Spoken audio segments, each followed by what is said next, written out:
Kirk, there's been a lot of talk about free speech this week. Did you guys hear about the Stephen Colbert thing? It's all very strange. The network will be ending The Late Show in May. The MAGA gang desperately trying to characterize this kid who murdered Charlie Kirk as anything other than one of them and doing everything they can to score political points from it. Welcome back to Equity Matters, where we champion equity in every conversation. I'm Dr. James Bell III, a public health leader, storyteller, and advocate for equity. I've spent my career working to ensure that communities have the resources, the opportunities, and most importantly, the voices that they deserve. And I believe that stories and the stories that we tell are just as powerful as any policy that we can shape. I want you to imagine just for a moment losing your job or being put on a watch list simply for raising your hand in a diversity meeting. And it sounds extreme, but it's literally happening. People who are requesting accountability for the systems that they participate in is an intriguing way to lead to punishment for being honest. I've seen various watch lists at this point where people are called out. They are putting their name, title, picture, especially those in public service, online for people to say, oh, you are questioning what it means to be American. And there's various conservative groups out there who have created DEI watch lists for federal employees, and many are women and Black people, as they're identified as targets. And the intent is very clear. It's intimidation.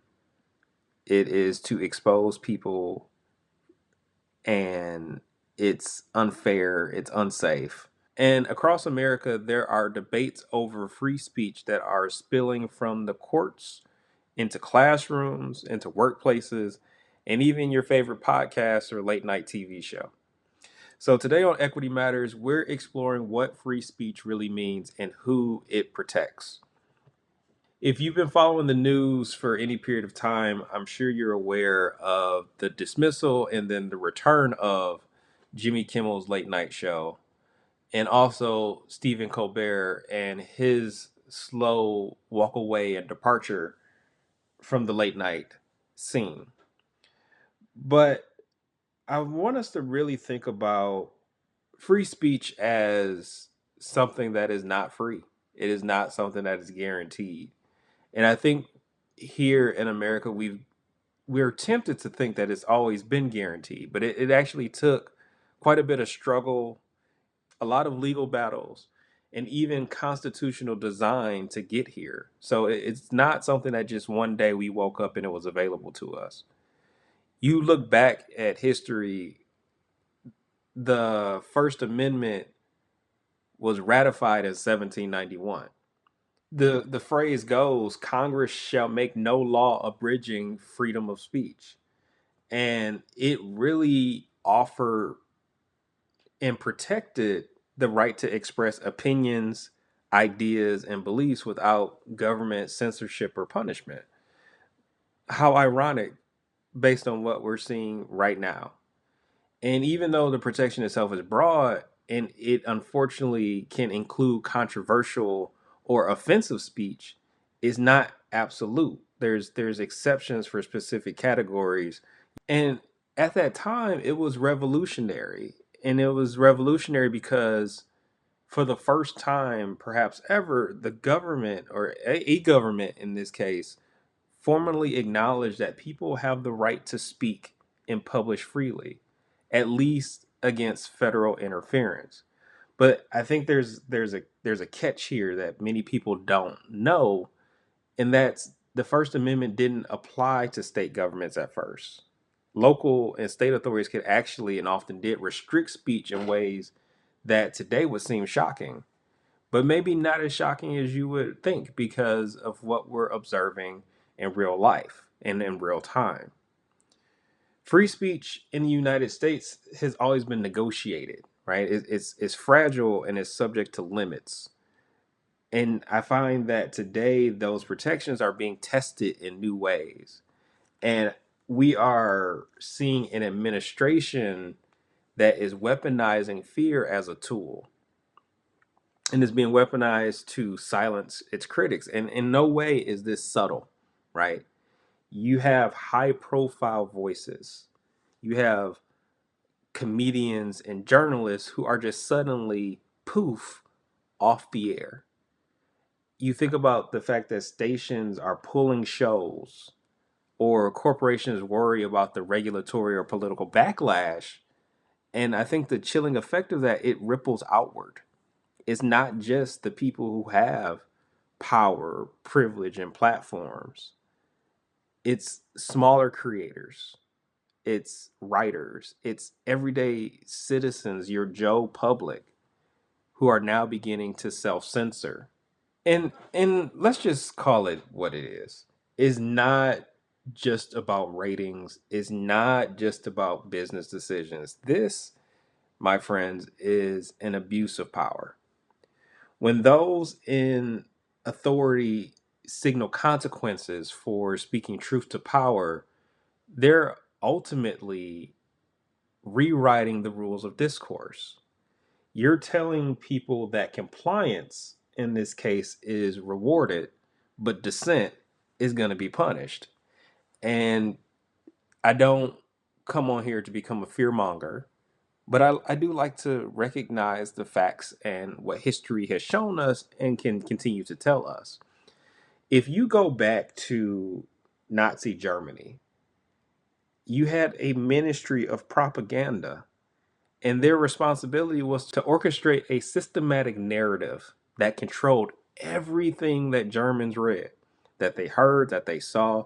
You had newspapers, radio broadcasts, films, movie posters, and even children's books were curated and designed to reinforce Nazi ideology.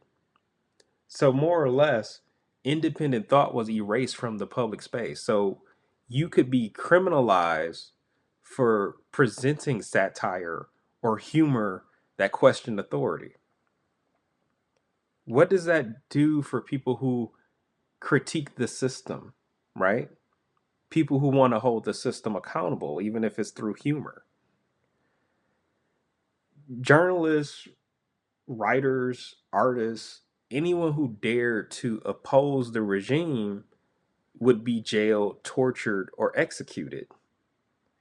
And in some cases, they were actually sent to concentration camps while others were forced into exile. They had to leave their families, their lives, their careers, all of that behind. And if we need to even come to the present day, I think about Colin Kaepernick quite a bit. Not just because he's the Noops, but because he was barred from playing in the league because he took a stance.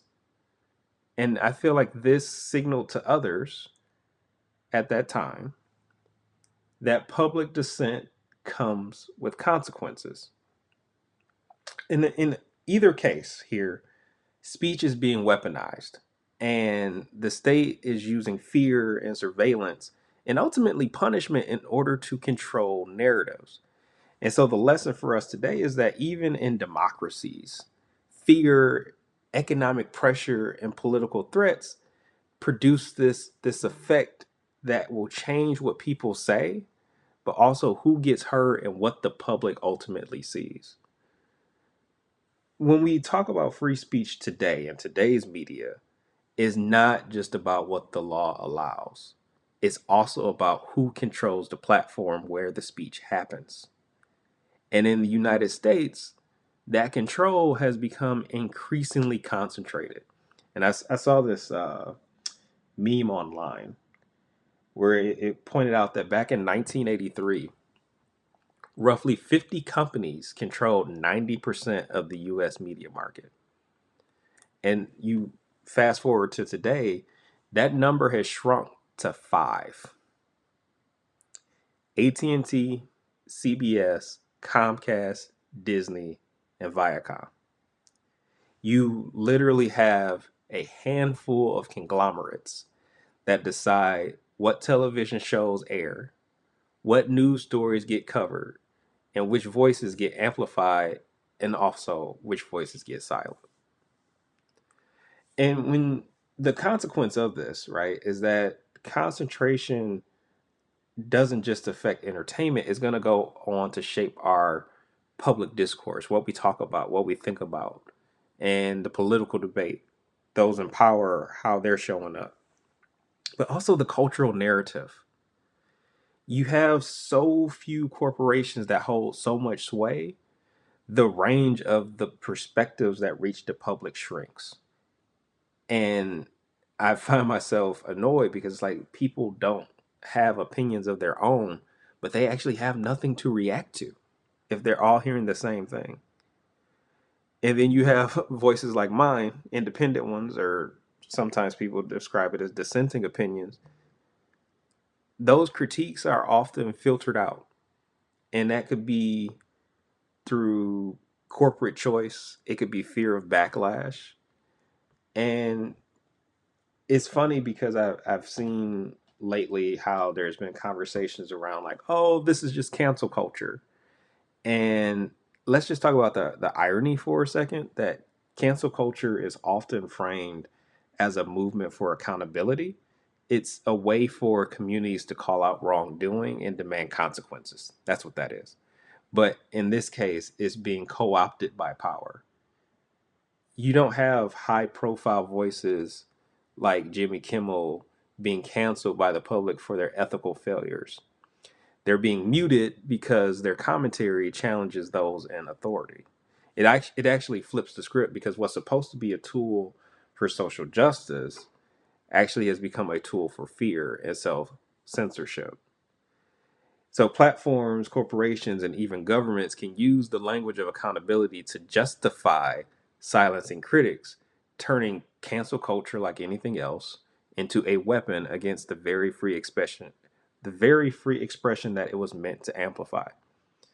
So when we talk about free speech today, it's no longer just about the First Amendment. It's about recognizing how power can twist mechanisms designed for justice into tools for suppression. And that's why right now speaking truth to power matters more than ever. What does this tell us about platforms and privilege? Because even with a platform, being in the system doesn't protect you fully, or if your voice challenges prevailing power structures, what's the ultimate result? Kimberly Crenshaw's in my head right now, thinking about intersectionality, race, gender, economic status. All of these things magnify risk. And so a well off white man may have resources, but someone of color with less wealth or institutional backing has many, many fewer buffers.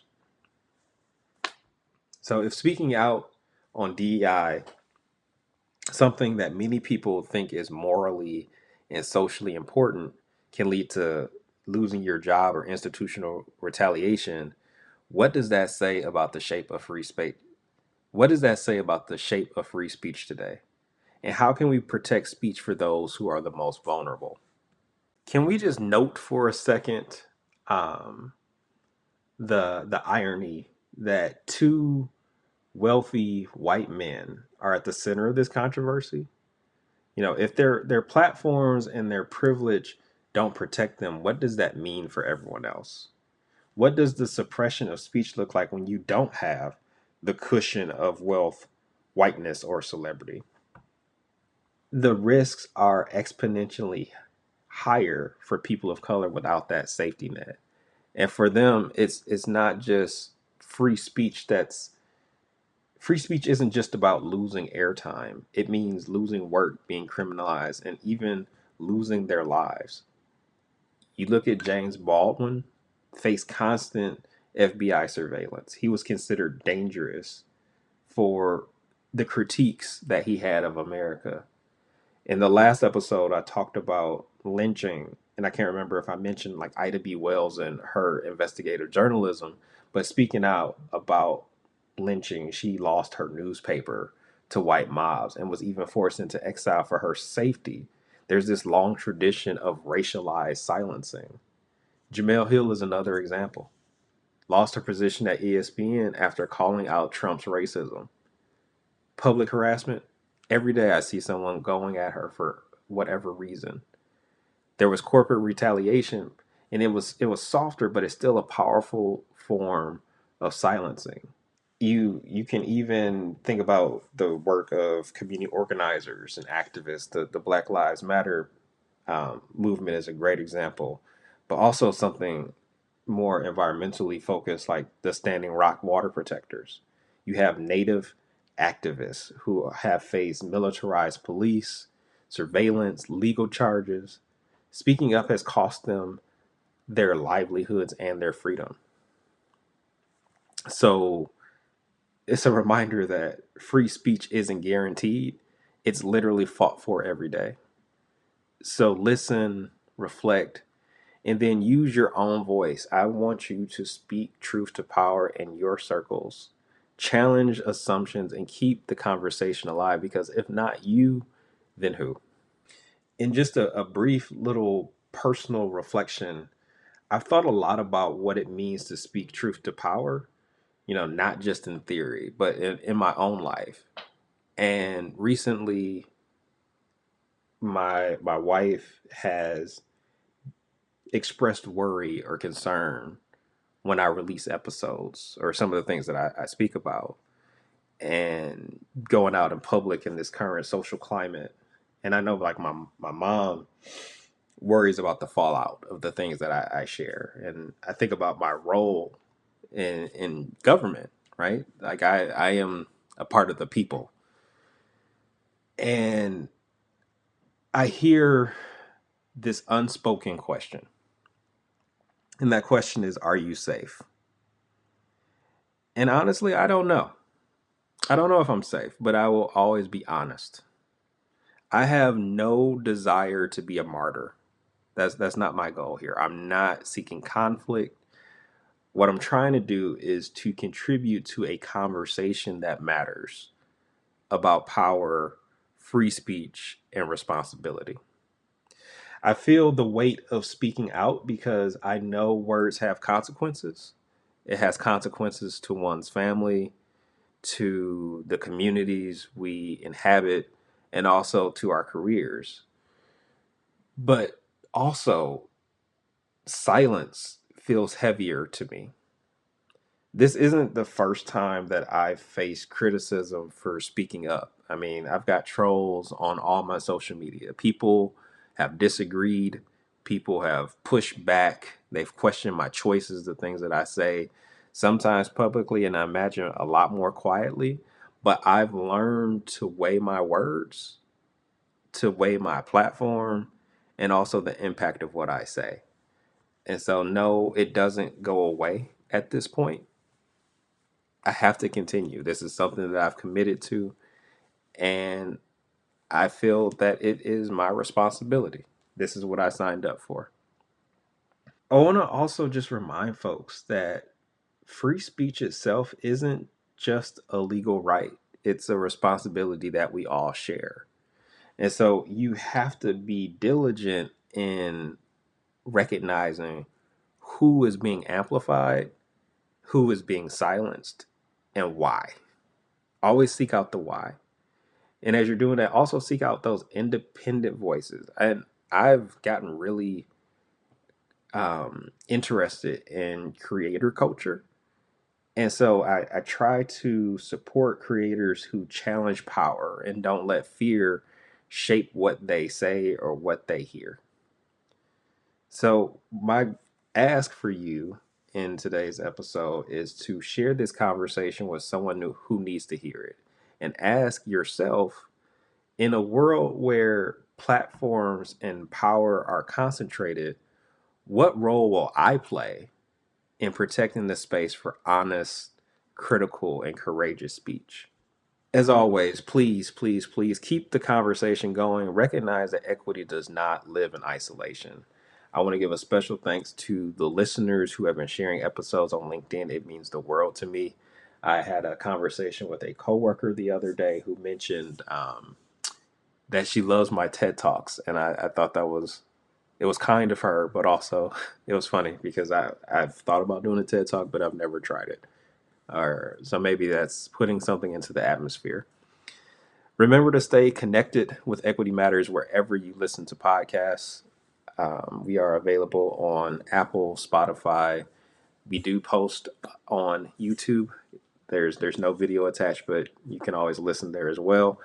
Be sure to connect with us on social media, so please connect on YouTube, Instagram. I have a TikTok. It's terrible, but if you want to follow, please do. And for the next episode, we're looking at the era of misinformation. So please stay tuned. This has been Equity Matters, because equity always matters.